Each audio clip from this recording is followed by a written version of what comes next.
जी sir, क्या क्या बोलते हैं, आज किया है, हाल किया, कितने बच्चों को सम्मानित ये Panipat institution and Haryana school welfare association के साथ में मिलकर आज हमने प्रतिभा सम्मान समारोह का आयोजन किया है भिवानी में। और करीब 330 बच्चे यहाँ पे जो हैं आपके 75% से अबव थे। और बहुत सरप्राइजिंग चीज़ रही कि भिवानी ने हमारे को स्टेट टॉपर भी दिया है सीबीएसई में, जो हमारे पास 99.6 और 99.2 परसेंट के बच्चे भी हमारे पास यहाँ पे आए। तो बड़ी हर्ष की बात है कि भिवानी इतने अच्छे बच्चे यहाँ पे, इतनी अच्छी टीचिंग हो रही है स्कूल लेवल पे। पर लेकिन अब जो पानीपत और भिवानी का जो डिस्टेंस है, जो हम सुबह चले तो 2 घंटे के अंदर हम यहाँ भिवानी में पहुँच गए। तो पहले हमें भिवानी जाने में करीब 5 घंटे लगते थे, पर लेकिन अब नाउ बिकॉज ऑफ इतना अच्छा रोडवेज जो बना है, उसके कारण आज हम यहाँ तक पहुँच पाए और यहाँ के बच्चों से मुखातिब हो पाए और उन बच्चों को सम्मानित भी कर पाए। और हम आशा करते हैं कि जो ये बच्चे आगे आगे चल के कुछ भी नए इमर्जिंग एरियाज के अंदर कुछ भी करना चाहते हैं, तो हमने काफ़ी आकर्षक इन बच्चों को जो अच्छी परसेंटेज जो लेके आए हैं, 95% से अबव बच्चों को हमने 100% स्कॉलरशिप फैसिलिटी बच्चों को प्रोवाइड कर रहे हैं। और 90% से अबव वालों को 50% स्कॉलरशिप प्रोवाइड कर रहे हैं। तो 50 to 60% स्कॉलरशिप इनको मिल रही है। तो इन जो बच्चों को ये फैसिलिटीज़ मिलेगी, मुझे कोई संदेह नहीं है कि जो हमारा विकसित भारत जो हम बनाना चाह रहे हैं, उसको विश्वगुरु बनाना चाह रहे हैं, तो ये इमर्जिंग टेक्नोलॉजीज़ के साथ में चलकर ये सब नई चीज़ें सीखेंगे। क्योंकि हमारे पास हरियाणा का सबसे बड़ा स्टार्टअप इंक्यूबेशन सेंटर भी है और हम एआई का भी काफ़ी बड़ा सेंटर हमने बनाया है। और अभी भी हमारे पास एनवीडिया की काफ़ी बड़ी लैब जो है वो इस्टेब्लिश होने जा रही है। तो इन सब चीज़ों का हेल्प ये बच्चे ले सकते हैं, उन चीज़ों के अंदर सीख सकते हैं और आगे आगे इंडिया की ग्रोथ के अंदर कंट्रीब्यूट कर सकते हैं। तो मैं यहाँ पे राम अवतार जी को, प्रमिला मैम को और हमारे यहाँ के जो विधायक साहब हैं घनश्याम शराब जी, उनके आने पे बहुत बहुत उनके धन्यवाद भी देना चाहूँगा कि उन्होंने आके बच्चों को सम्मानित भी किया, उनका हौसला भी बढ़ाया। और अगर इस तरह की चीज़ें होती रहेंगी तो हमारे बच्चों के पास टैलेंट है और उस टैलेंट को थोड़ा सा मोटिवेशन और उनको प्लेटफॉर्म की ज़रूरत होती है। तो वो प्लेटफॉर्म हम आगे आगे बच्चों को देंगे ज़रूर। तो आप सबका बहुत बहुत धन्यवाद। मैं Rakesh tile, vice chairman, Panipat institute of engineering and technology. है और भिवानी का क्या उद्देश्य रहा, किस तरह का रिस्पॉन्स मिला? ये हमारा ये सेकंड टाइम है जो हमने भिवानी में किया है। पिछली बार भी हमने इसी जगह पे बच्चों को सम्मानित भी किया था, तो काफ़ी अच्छा रिस्पॉन्स है। पर लेकिन ये हमारा हॉल उस रिस्पॉन्स के मुताबिक बहुत छोटा है। तो next time we will see कि हम इसको एक बड़ी जगह पे आयोजित करें और जहाँ पे हम ज़्यादा बच्चों को और ज़्यादा बच्चों को अकोमोडेट कर सकें। और काफ़ी बच्चे हमारे पास भिवानी से कॉलेज में पढ़ भी रहे हैं और बहुत अच्छा कर रहे हैं, क्योंकि टैलेंट है यहाँ के बच्चों में।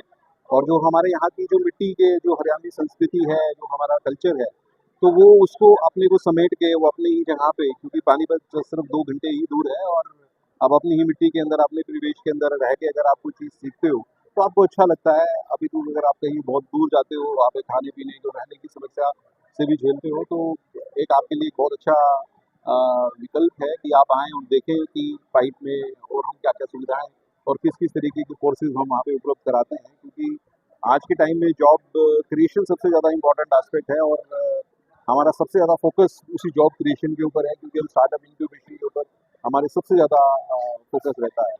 और बच्चों को, क्योंकि देखिए कॉलेजेस आपको बहुत मिलते हैं, पर कॉलेज में डिफरेंस क्या होता है कि आपको टाइम को किस तरह से यूटिलाइज करते हैं। और बच्चा जिस तरह से आपके पास आता है, उसको हम किस तरीके से उसकी प्रोफाइल मैपिंग करके उसकी ट्रेनिंग और उसको किस तरीके से वो स्किल सेट्स को सिखाएं और उसको हैंड्स ऑन ट्रेनिंग दें। उसको लैब्स ऐसी होनी चाहिए जो बिल्कुल प्रैक्टिकल हो और जो आज की इंडस्ट्री को जिन चीज़ों की डिमांड हो। तो जो ऑर्थोडॉक्स और जो कंटेम्प्रेरी एजुकेशन सिस्टम के ऊपर जो पीछे बहुत से इंस्टीट्यूशन चलते हैं, तो उन चीज़ों की आज ज़रूरत नहीं है। आज ज़रूरत है कि हम किस तरीके से इंडस्ट्री 4.0 या इंडस्ट्री 5.0 के मुताबिक बच्चों को तैयार कर सकें, जहाँ पे जो एआई उनकी जॉब से इफेक्ट ना कर सके, ऐसी स्किल्स उनको सीखने को मिले जो एक डॉट लर्निंग से नहीं आती, जो स्किल से आती हैं और ऐसी चीज़ों से आती हैं जो क्रिएटिविटी, क्रिटिकल थिंकिंग इन्वाइव करे बच्चों के अंदर। तो इन सब चीज़ों पे हमारा काम चलता हो, तो ये तो फोकस है। बच्चों का भविष्य किस दिशा में बेहतर मानते हैं, क्या चुनाव होना चाहिए सबसे पहले? देखिए बच्चों को मैंने अभी जो बात कही कि अ, देखिए अभी सब लोग एआई की बात कर रहे हैं, तो एआई और ये भी कहते हैं कि एआई बहुत सारे जॉब ले लेगा। तो पर एआई कौन से जॉब लेगा?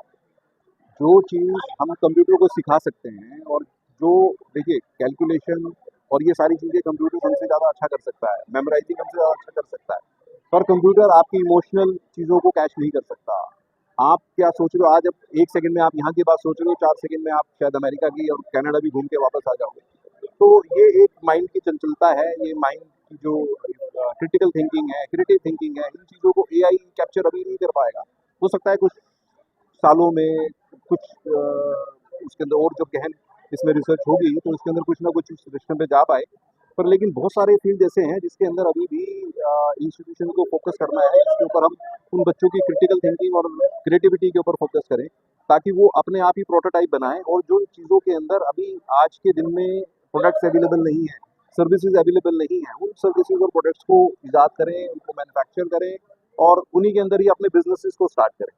तो यही एक क्या कहते हैं सेगमेंट है जिसके अंदर बहुत ज़्यादा अपॉर्चुनिटीज़ हैं। बाकी हेल्थ केयर बहुत ज़्यादा इंपॉर्टेंट एस्पेक्ट है, साइकोलॉजी बहुत ज़्यादा इंपॉर्टेंट है, क्योंकि माइंड जो माइंड एट रेस्ट रहेगा, उस माइंड जो रेस्ट रहेगा तो उसके बाद वो क्या करेगा, माइंड को संचालित करने के लिए, उसको चलाने के लिए, उसके लिए जो भी आर्ट कल्चर की चीज़ें होंगी ये भी आने वाले बहुत महत्वपूर्ण होंगी।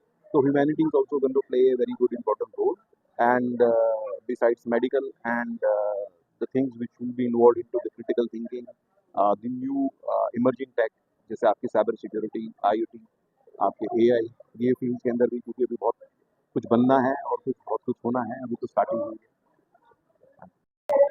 आज बड़े हर्ष की बात है कि हमारा फाइट के माध्यम से बच्चों का सम्मान समारोह हो रहा है। हम ये मानते हैं कि हमारे बच्चे होशियार हैं, वो होशियार हैं तो उनको आगे बढ़ाने के लिए ये फाइट के द्वारा एक अलग से मुहिम चलाई गई है। मैं बहुत अधिक ये आशा करता हूँ कि आने वाले समय में हमारे बच्चे और ज़्यादा होशियार बढ़ेंगे। तो क्या कहेंगे जो सम्मानित हुए बच्चे उनको आगे बढ़ने जो की बच्चे तरह की जाएगी? सम्मानित हुए हैं उनको आगे बढ़ाने का काम हम लोग करेंगे और हम सब मिलके इन बच्चों के भविष्य के लिए रणनीति तय करके इनको आगे बढ़ाएंगे। सरकार किस तरह बच्चों को आगे बढ़ा रही है? सरकार तो लगातार लगी हुई है, किसी भी बच्चे के लिए पहले सीबीएसई की परीक्षा गवर्नमेंट स्कूलों में नहीं होती थी, आज के दिन सीबीएसई की परीक्षाएं हमारे स्कूलों में हो रही है। क्या नाम है, कहाँ के रहने वाले हैं, क्या जिम्मेदारी? सर मेरा नाम क्रिश है, मैं डांगर गांव का रहने वाला हूँ। मैं भिवानी केंद्र से आता हूँ और मैंने अपनी 12th जो गवर्नमेंट सीनियर सेकेंडरी स्कूल डांगर से की है। यहाँ सम्मानित हुए किस तरह, क्या कहेंगे? सर बहुत अच्छा लगा और भी जो बाकी स्टूडेंट उनको भी मोटिवेशन मिलता है। और जो अचीवमेंट हासिल की है किस तरह पढ़ाई करते थे, क्या खास ध्यान रखते थे? सर हार्ड वर्क, कंसिस्टेंसी और डेडिकेशन। और दूसरे विद्यार्थियों को क्या सलाह देना? यही सलाह देना चाहूँगी कि आप भी आगे बढ़ो, इससे भी अच्छा कर सकते हो आप। क्या लक्ष्य लेके चल रहे हैं? सर वैसे तो I am still confuse but I want to crack UPSC IAS. क्या नाम है, कहाँ के रहने वाले हैं, क्या अचीवमेंट हासिल किया? जी, मेरा नाम अदम्य प्रताप सिंह है, मैं भिवानी का ही रहने वाला हूँ और मैंने सीबीएसई बोर्ड की 12वीं की परीक्षा में 99.6% अंक प्राप्त किए, जो कि आर्ट स्ट्रीम में हरियाणा में सबसे हाईएस्ट है। तो किस तरह प्रयास किया आपने, किस तरह की पढ़ाई का टाइम दिया, क्या किया? मेरे ख्याल से कंसिस्टेंसी सबसे ज़्यादा मैटर करती है। मैंने लगातार अपनी पढ़ाई पर ध्यान दिया, ऐसा नहीं है कि बहुत ही ज़्यादा पढ़ा, बल्कि लगातार थोड़ा थोड़ा करते रहा, कभी भी पढ़ाई को छोड़ा नहीं, कभी भी पढ़ाई से बोर नहीं हुआ, हमेशा पढ़ाई में मन लगाया रहा। आगे क्या लक्ष्य लेके चल? जी, मेरा जो लक्ष्य है वो सिविल सेवा में अपना एक स्थान पाना है और देश की सेवा करना है, जिसके लिए अभी मैं एट प्रेजेंट दिल्ली विश्वविद्यालय से अपनी ग्रेजुएशन परस्यू कर रहा हूँ। दूसरे स्टूडेंट को क्या सलाह देना चाहिए पढ़ाई में? सलाह मेरी यही है, रिजल्ट का आज यहाँ पर सेलिब्रेशन है पीआईईटी और प्राइवेट स्कूल वेलफेयर एसोसिएशन के संयुक्त तत्वाधान में। सलाह यही है कि हम मार्क्स को नहीं बल्कि मेहनत को सेलिब्रेट करें। हम सब ने जो मेहनत करी है, जो अपना तरफ से पूरे एफर्ट्स लगाए हैं, उसको सेलिब्रेट करें और हमेशा आगे बढ़ते रहें। इस तरह के सम्मान समारोह से कितना हौसला बढ़ पाता है, कितना फायदा होगा? बहुत हद तक हौसला बढ़ता है, हमें पता लगता है कि हमने जो मेहनत करी है उसका क्या मूल्य है और हम सभी आभारी रहते हैं ऐसे इंस्टीट्यूट्स के प्रति।